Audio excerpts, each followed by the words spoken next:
kulanti wanaagsan halkan waa Garaa TV qodobada warkana waxa ugu waaweyn Turkiga oo ka carooday tilaabo uu qaaday Abiy Ahmed maraakiib dagaal oo diyaaradaha dagaalka xambaarsan u soo diray biyaha Soomaaliya iyo Ankara oo qorsheynaysa caalamka u bandhigto in Itoobiya xalay ka diiday xiisada kala dhaxaysa Soomaaliya madax dhaqameedka beesha Garxajiis oo ilaalo gaar loo sameeyay xilli ay ku sugan yihiin Buurama oo ay ka wadaan kulamo qarsoodi ah oo ka dhana madaxweyne Biixi madaxweyne Xasan Sheekh Maxamuud oo ku wajahan magaalada Baydhabo xilli ay sii xumaanayso xiisada kala dhaxaysa Laftagraan iyo shirqoole laga digay in Itoobiya madaxweynaha qaranka ay ugu dhigto magaaladaas fila Soomaaliya oo laga dalbaday inay xilka ka qaado xabsigana ay dhigto agaasimaha wasaaradda gaadiidka oo si xun ugu gafay shacabka Koonfur Galbeed maxkamadda sare ee dalka oo diiday racfaankiisa Said Cali Macalin Daawud dibna ugu celisay xukunkii dilka ahaa ee hore ugu ridaan maxkamadaha racfaanka iyo tan gobolka Banaadir iyo qaar ka mid ah ehelada caruurta ay ka geeriyootay Luul Cabdicasiis oo diiday in la toogto qodobadaas aad ku daawan doontaan warkay baweynaha hadii laga helo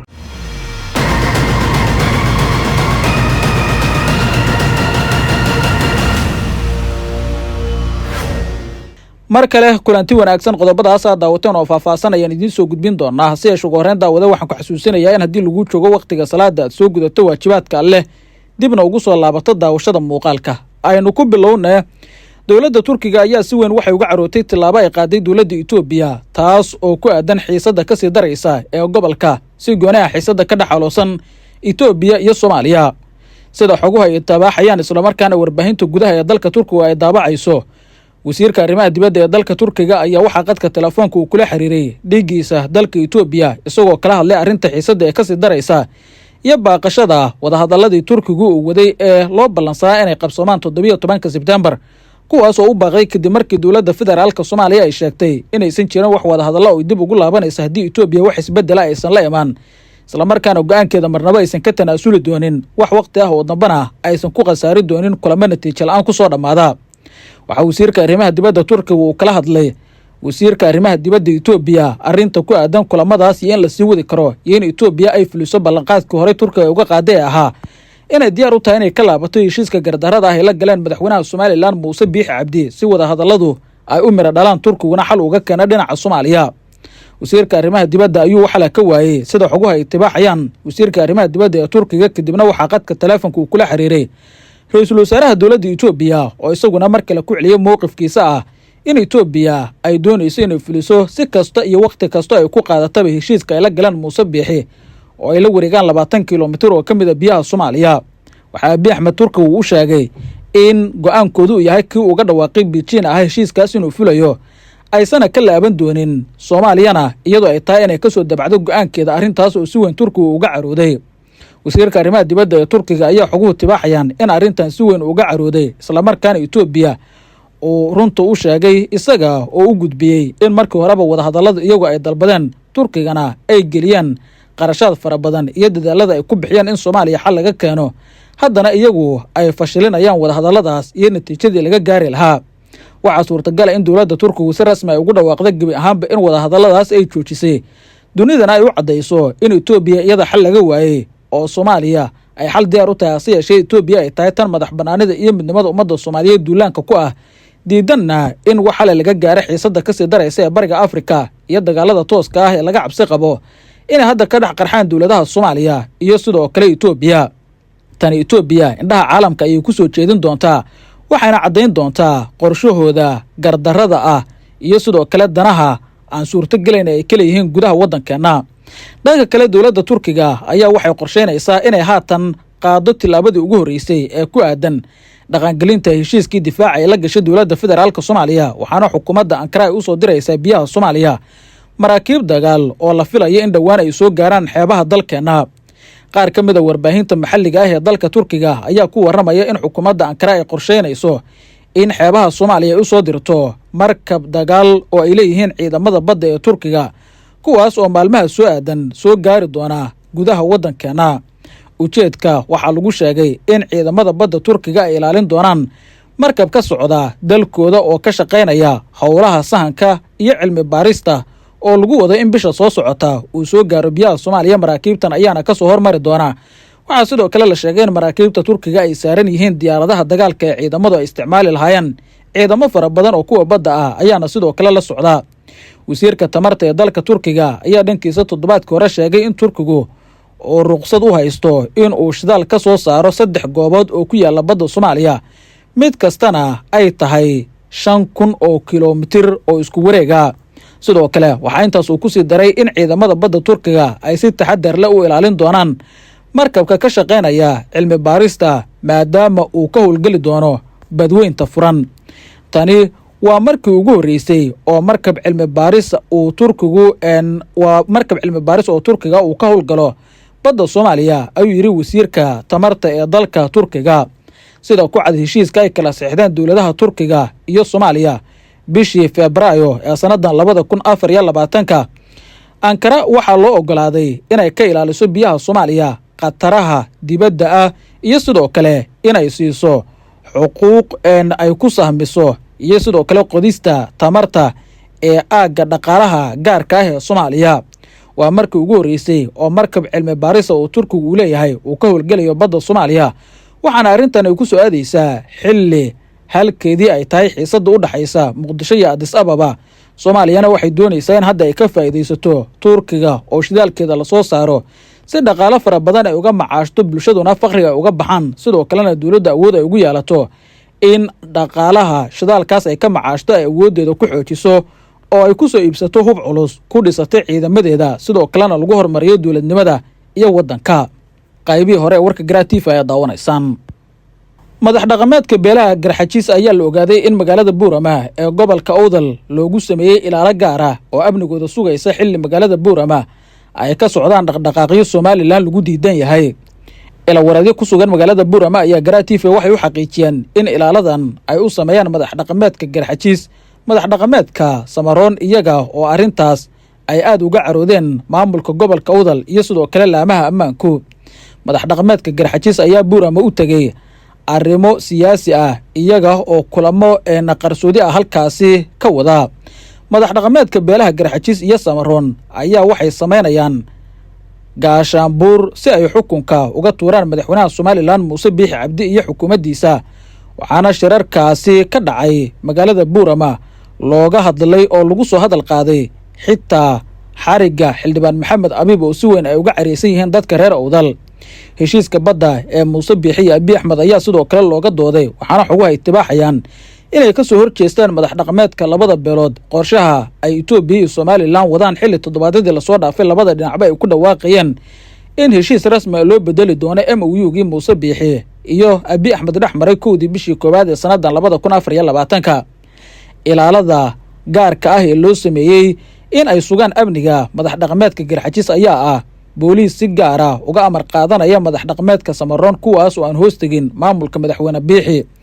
lama oga sababta ilaalada gaarka ah loogu sameeyay madax dhaqameedka Garxajiis ee labadii maalmood ee ugu dambeysay ku sugnaa magaalada Buurama, waxaase laga cabsi qabaa in dhibaato ay ka soo gaarto dhalinyaro kacdoon abaabulaya oo ka soo horjeeda Somaliland. waxaa lagu wadaa in madax dhaqameedka Garxajiis ay sidoo kale kulamo la qaataan madax dhaqameedka beesha Ciise, iyada oo arrintan ay si weyn u dhibsanayso xukuumaddu. 3 beelood ayaa la sheegay inay wada abaabulayaan sidii loo qorsheyn lahaa ka hortagga damaca Itoobiya ay ku soo galayso gobolka Awdal ayna ku raadinayso inay ku goosato qayb ka mid ah biyaha Soomaaliya si gooni 20 kiiloomitir ee Muuse Biixi uu saxiixay. dadka gobolka Awdal degan waxaa si weyn ay kaga careysan yihiin fulinta heshiiskaas, waxaana hubka u qaateen sida iskaga difaaci lahaayeen ciidamada Itoobiya haddii ay isku dayaan intaa ka mid ah biyaha Soomaaliya ay gudaha u soo galaan. haddana waxaa muuqata in isbahaysi iyo taageero xooggan ay u helayaan go'aanka adag ee ay uga hortagayaan qorshaha Itoobiyaanka. sidoo kale madaxweyne Biixi ayaa arrintan dhabarjab xooggan ku tahay maadaama gobolka Awdal laga diidan yahay maamulkiisa in ay isbahaysi la yeeshaan beesha Garxajiisna waxay ku tahay utun xooggan iyo mid kale oo fashilinaysa qorshihiisa siyaasadeed. Biixi ayaa xaaladdu aad ugu xun tahay hadda dhinaca siyaasadda, waxa uu muuqata in aad looga sii adkaanayo oo doorashooyinka ayuu ku fashilmay in dib uu u dhigo, waxaana awooddiisii la wareegay komishinka doorashooyinka oo hadda ku dhawaaqay in 13 November doorasho la aadi doono. Muuse Biixina uu la mid yahay xubnaha kale ee musharaxiinta u tartamaya doorashada maadaama uu musharax u yahay xisbiga kulmiye ee uu hogaamiyo. Cabdiraxmaan Ciro ayaa ah ninka saadaasha ugu badan ay dul saaran tahay inuu ku soo bixi karo doorashada soo aadan ee Somaliland, waxaana madaxweyne Biixi iyo xafiiskiisu ay ku eedeeyaan ninkan inuu la safan yahay oo gacsaar uu leeyahay dowladda federaalka Soomaaliya islamarkaana uu ka shaqeynaya haddii uu ku soo baxo hogaaminta somalilan in lasii wado wadahadaladii dowladda federaalka iyo maamulka gobollada waqooyi suurtagal inay tahay ayna soo bandhigeen in dib loo midoobo oo waqooyi koonfur ay mar kale gacmaha isqabsadaan haddii Ciro uu ku guulaysto hogaaminta maamulka somalilan. sidoo kale muuse biixiye maamulkiisu waxay ku eedeeyeen Ciro inuu ka soo horjeedo madax banaanida somalilan iyo ictiraafka caalamka ay ka raadinayso, taasina waxay u muuqataa inay tahay mid ay u raadinayaan dhaliil inay ugu yeelaan oo shacabka ay uga hor keenaan si loo yareeyo awoodda la loodin la'yahay ee Ciro ee doorashooyinka u diyaargarowga xilligan iyo ololihiisa ka muuqata. qaybihii dhexe warka Gratiif ay daawanaysaan. madaxweynaha Soomaaliya mudane Xasan Sheekh Maxamuud ayaa ku wajahan magaalada Baydhabo ee xarunta ku meel gaarka ah maamulka Koonfur Galbeed Soomaaliya sida xogaha soo baxaya ay tilmaamayaan, waxaana safarka madaxweynaha iyo qorshihiisa uu ku soo aadayaa xilli xasaasi ah oo meel adag ay marayso xiisada ka dhex aloosan Koonfur Galbeed iyo dowladda federaalka Soomaaliya. Cabdicasiis Xasan Maxamed lafta garaano uu la saftay dhinaca dowladda Itoobiya uuna ka soo horjeedo qorshaha ciidamada Itoobiyaanka looga saarayo deegaanada Koonfur Galbeed laguna keenayo ciidamada Masar gudaha waddankeena. waxaa xogu ay sheegayaan in madaxweyne Xasan Sheekh Maxamuud hadda uu go'aansaday inuu tago magaalada Baydhabo si kulamo ula qaato lafta garaan oo diiday inuu yimaado magaalada Muqdisho ee caasimadda dalka kadib safarkii ra'iisul wasaare Xamse Cabdi Barre uu ku tagay magaalada Baydhabana ka cagajiiday in Muqdisho uu yimaado xalinta khilaafka adag ee xilligan ka dhaxaloosan filla Soomaaliya iyo Koonfur Galbeed. ila xogogaal ayaa xaqiijinaya in madaxweyne Xasan Sheekh Maxamuud uu diyaar u yahay inuu ogolaado lafta garaan wax walba oo siyaasadda ku saabsan si meesha looga saaro in Itoobiyaan lagu soo hogaamiyo waddanka iyo damaca Abiy Ahmed iyo maamulkiisa ah inay goostaan qayb ka mid ah dhulka iyo biyaha Soomaaliyeed ay suurto gasho, iyadoo filla Soomaaliya ay go'aansatay in wax walba ay uga tanaasusho madaxweynaha dowlad goboleedka Koonfur Galbeed. waxaa suurtagal ah in madaxweyne Xasan Sheekh Maxamuud safarka uu ku tagayo magaalada Baydhabo ee xarunta ku meel gaarka ah Koonfur Galbeed Soomaaliya oo ugu ogolaado lafta garaan inuu qabsado doorasho mar kale uu ku soo laabto, hase yeeshee Itoobiya uu ogolaaday ciidamadooda in gebi ahaanba laga saaro deegaanada maamulkaas, arrintaas oo fashilin karta dadaallo xooggan oo Koonfur Galbeed ay ka wadaan Itoobiyaanka. waxaa shalay ugu dambeysay kulamo ay dhex mareen madaxweyne lafta garaan iyo xubno ka socda sirdoonka dalka Itoobiya, kuwaas oo kala hadlay danahooda iyo siday u fulin lahaayeen iyo sidoo kale sidii ciidamadooda loogu sii ballaarin lahaa qaybo kale oo ka mid ah deegaanada Koonfur Galbeed Soomaaliya. dhanka kale waxaa digniino laga soo saarayaa shirqoollo suurtagal ay tahay inay sirdoonka Itoobiya ee ku sugnaa maalmihii lasoo dhaafay Baydhabo u maleegaan wafdiga madaxweyne Xasan Sheekh Maxamuud ee ku wajahan xarunta ku meel gaarka ah maamulka Koonfur Galbeed Soomaaliya, waxaana khuburada iyo siyaasiyiintu ay muujinayaan inay tahay feejignaan xooggan in la muujiyo haddiiba madaxweynuhu safarkaas uu go'aansado inuu ku tago magaalada Baydhabo. safarka madaxweyne Xasan Sheekh Maxamuud soo ifbixitaankiisu waxa uu ku soo aadayaa iyadoo filla Soomaaliya lasoo wiranayay saacadihii lasoo dhaafay in taliya shubka oo ah taliyaha ciidamada asluubta booliiska Soomaaliyeed ay u dirtay madaxweyne lafta garaan maadaama uu yahay sodogiis inuu ka dhaadhiciyo in arrinta si hoose loo xalliyo oo khilaafka lasoo afjaro islamarkaana meesha laga saaro damaca Itoobiya. banaanbaxyadii ka dhacay Koonfur Galbeed ee lagu taageerayay Itoobiya ayaa waxay muujiyeen walaac xooggan oo ku aadan in Itoobiya ay doc kale ka soo gashay madax banaanida Soomaaliya oo ay maamul goboleedyada qaarkood ka dhaadhicinayso in iyadu dhulkeeda si rasmi ah u maamusho, ayna doonayso inay kala furfurto dowladda iyo maamul goboleedyada si mid walba markiisa ay uga taqallusto oo dhulkeeda iyo deegaanadeeda ay ugu darsato. haddana madaxweyne Xasan Sheekh Maxamuud iyo dowladdiisu waxaa xoogga ay saarayaan sidii meesha looga saari lahaa damacaas Itoobiya oo danaha siyaasadeed aysan uga faa'iidaysan lahayn danaha qaranka iyo masiirka waddanka ku salaysan. Gratiif ay daawanaysaan.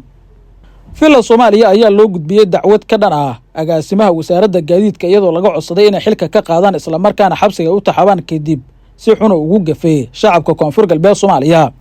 Bashiir Macalin oo ah agaasimaha wasaaradda gaadiidka iyo duulista hawada xukuumadda federaalka Soomaaliya ayaa waxaa falcelin xooggan ay ka dhalatay hadal gaf ah oo uu jeediyay kaas oo uu ku weeraray shacabka Koonfur Galbeed. Bashiir ayaa waxa uu ku tilmaamay dadkii banaanbaxa lagu taageerayo ciidamada Itoobiya ku dhigay xudur iyo waajid inay yihiin caruur ay deegaanada Koonfur Galbeed ku dhaleen askarta Itoobiyaanka ah ee dalka soo galay xilligii dowladda Cabdullaahi Yuusuf. aflagaadada weyn ee uu ku kacay ninkan ayaa waxaa ka dhashay falcelin xooggan, waxaana hadda arrintiisu ay abuurtay xiisad ilaa ay gaarto in madaxda dalka laga dalbado inay tilaabo qaadaan. waxaa sidoo kale ka falceliyey arrintiisa qaar ka mid ah siyaasiyiinta kuwooda ugu caansan oo ka dalbaday dowladda in tilaabo ay ka qaado maadaama ninkan xadgudub uu sameeyey. duqii hore ee magaalada Muqdisho Thaabit Cabdi Maxamed ayaa waxa uu madaxweyne Xasan Sheekh Maxamuud ugu baaqay in tilaabo uu ka qaado mas-uulkan. waxaa hadalka uu soo saaray saabit uu ku yidhi, madaxweyne shalay adiga ayaa xigan jiray in la ilaaliyo sharciga shaqaalaha rayidka ah oo ka mamnuucay shaqaalaha rayidka ah inay siyaasadda kulmimaan. maantana adigoo ah madaxweynaha jamhuuriyadda federaalka soomaaliya in aflagaado isircaayada uu ku kaco qof ka mid ah shaqaalaha rayidka waa waxaan la aqbali karin. haddii sharciga aan lala tigsanna waxay noqon doontaa gardarro garab og iyo sidoo kale dulmi raalli laga yahay, ayuu ku yidhi qoraalkiisa. sidoo kale qaar ka mid ah siyaasiyiinta koonfur galbeed ka soo jeeda ayaa arrintan si weyn uga carooday, waxaana ay ka dalbadeen dowladda in tilaabo deg dega mas-uulkaas ay ka qaado. waxaa suurtagal ah si dowladdu ay iskaga damiso xiisadda sii koraysa ee maamulka koonfur galbeed, islamarkaana xaaladda loo qaboojiyo in shaqada laga ceyriyo agaasimahan lana bedelo maadaama uu ku kacay tilaabo xiisadda sii adkaysay iyo hadal weyn oo gaf ku ah shacabka koonfur galbeed soomaaliya. si kastaba xiisadda Itoobiya iyo Soomaaliya ee dhaqdhaqaaqyada gudaha waddankeena ay ka wada Addis Ababa ayaa waxay u muuqdaan marba markii ka dambaysa kuwa sii xoogeysanaya, waxaana isha lagu wada hayaa sida ay u xakamayso dowladda federaalka Soomaaliya. ugu dambeyntiina maxkamadda sare ayaa maanta waxay soo gabagabaysay kiiska Sayid Cali Macalin Daa'uud oo laba fadhi oo hore ka soo hor muuqday maxkamadda racfaanna u soo qaatay kadib xukunno dil oo maxkamadaha gobolka Banaadir iyo racfaanku hore ugu soo rideen. maxkamadda sare ee dalka waxaa maanta ay soo afjartay gebi ahaanba kiiskaas, waxaana fadhigii ugu dambeeyey ay ka yeelatay kiiska Sayid Cali Macalin Daa'uud oo ku eedeysan inuu gubay xaaskiisa ay sheegtay amaba si rasmi ay u diiday racfaanka uu soo qaatay. fadhiga maanta oo uu soo xiray guddoomiyaha maxkamadda sare Baashi Axmed Yuusuf ayaa goobta wuxuu ka sheegay in Sayid Cali lagu helay dembiga lagu eedeeyey, islamarkaana uu si kasta u dilay marxuumad Luul Cabdicasiis. sidoo kale waxaa intaas uu ku sii daray in maxkamaddu ay diiday racfaanka ay ka soo qaateen qareennada eedeysanaha xukunkii dilka toogashada ahaa ee maxkamadda racfaanka gobolka Banaadir horey ay ugu xukuntay. tilaabadan ayaa ka dhigan in uu soo xirmay albaabka ugu dambeeyey ee kiiska Sayid Cali Macalin Daa'uud. dhinaca kale waxaa soo dhoweeyey go-aanka ehelada marxuumad Luul Cabdicasiis, inkasta oo xiisad kale ay abuureen amaba uu abuuray go-aanka maanta. qaar ka mid a ehelada amaba waalidiinta caruurta ay ka geeriyootay Allah u naxariistay Luul Cabdicasiis oo warbaahinta la hadlay ayaa ka soo horjeestay in la toogto Sayid Cali Macalin Daa'uud. nin sheegay inuu awoowo u yahay caruurta ay dhashay Luul Cabdicasiis ayaa wuxuu sheegay in amarkiisa la'aantiis amaba iyadoo raalli uusan ka ahayn aan la toogan karin Sayid Cali Macalin Daa'uud. arrintan ayaa hadalhayn badan sii abuurtay, waxaana suurtagal ah in arrintu ay sii adkaato maadaama ehelada caruurta iyo sidoo kale Allah u naxariistay Luul Cabdicasiis ay kala qabaan in loo toogto Sayid Cali Macalin Daa'uud iyo inaan loo toogan, waxaana isha lagu wada hayaa halka kiiskaas uu ku dambeyn doono. jiitan dheer ayuu soo maray kiiska Sayid Cali Macalin Daa'uud, waxaana marar kala duwan fadhiyo looga fariistay maxkamadaha kala duwan ee ku yaala waddanka. si gooni ah magaalada Muqdisho ee caasimadda dalka ayaa martigelisay dhammaanba kiisaskaas iyo dacwadooda. waxaa horey usoo ifbixayay warar sheegaya in suurtagal ay tahay in diya laga qaato Sayid Cali Macalin Daa'uud oo aan toogasho la aadin amaba maxkamadda sare ee dalka waxay ka bedesho xukunkiisa. hase yeeshee saddexda maxkamadoodba waxay isku raaceen in xukunka Sayid Cali uu yahay dil toogasho ah iyo in loo qisaaso Luul Cabdicasiis oo Allah u naxariistay xaaskiisa ahayd. si kastaba waxaa isha lagu wada hayaa arrintan iyo sida isku bedeli doonto, wejiga kale ay yeelan doonto iyo halka kiiskan uu kusoo gabangaboobi doono. guud ahaan intaan kusoo gabagabeynaya wararkii ugu dambeeya arrimaha siyaasadda. daawad hadday tahay markii ugu horreysay ee channelka soo booqata nagu soo biir, subscribe dhow sii shaar garee saaxiibo badan si uu gaaro. tan iyo kulanti dambe, ammaan Allah.